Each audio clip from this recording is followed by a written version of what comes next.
En brûlant de l'essence, le moteur d'un véhicule produit de l'énergie qui est convertie en chaleur. Une grande partie de cette chaleur est évacuée par le système d'échappement, mais le reste fait chauffer le moteur. C'est le système de refroidissement qui l'empêche de surchauffer, et plus particulièrement le radiateur.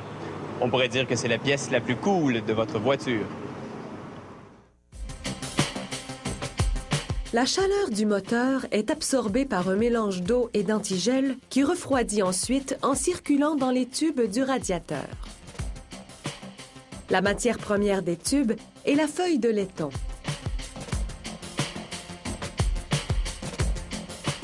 On plie ces bandes de laiton de 4 cm de large en un tube plat.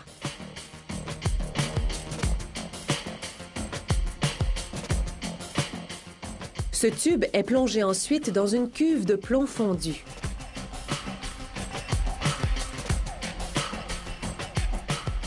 Dès que le tube sort de la cuve, on le passe sous l'eau froide afin de durcir le revêtement en plomb.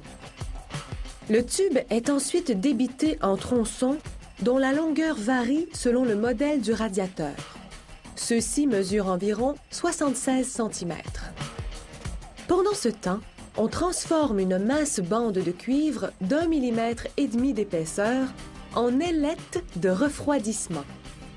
Comme nous allons le voir au ralenti, la machine plie en éventail, puis perfore la bande de cuivre, formant ainsi des mini-bouches d'air. Lorsque le liquide chaud passe dans les tubes, ces ailettes transfèrent la chaleur à l'air qui circule dans le radiateur. Une fois refroidi, le liquide peut recommencer le cycle de refroidissement. Les ailettes aux dimensions exactes qui sortent de la machine sont empilées avec les tubes.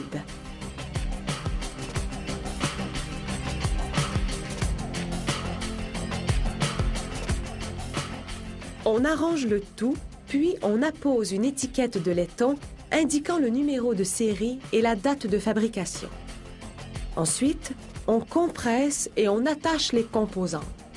Pendant ce temps, une machine assistée par ordinateur poinçonne un motif sur des feuilles de laiton pour former les collecteurs. Il y en a un de chaque côté du radiateur. Le poinçon est remplacé par un couteau qui coupe la feuille selon des lignes de perforation.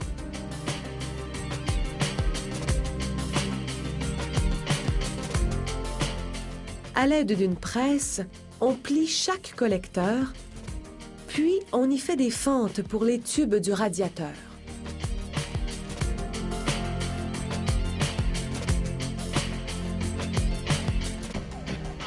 Ensuite, on assemble au maillet les collecteurs et les tubes. Ceux qui ont été accidentellement fermés sont rouverts avec un rouleau spécial. Une fois la surface nettoyée, on chauffe le tout. Il suffit de 2 minutes pour que le plomb se liquéfie et fusionne les tubes et les ailettes. On redresse ensuite les tubes tordus et on plonge les collecteurs dans une cuve de plomb liquide pendant 30 secondes, brasant ainsi les côtés au radiateur. On renforce les coins en versant quelques gouttes de plomb. Les collecteurs et les extrémités des tubes sont maintenant gainés de plomb. On passe ensuite une feuille de laiton dans une presse pour former les réservoirs qui vont sur les collecteurs. Un des réservoirs contient un tube de laiton qui sert à refroidir l'huile de transmission chaude.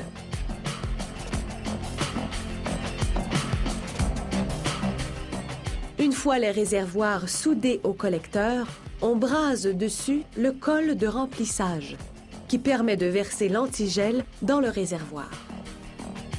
Dans l'autre réservoir, on soude la conduite d'amener du liquide chauffé par le moteur. Enfin, on enduit le radiateur d'une couche de peinture noire à l'asphalte.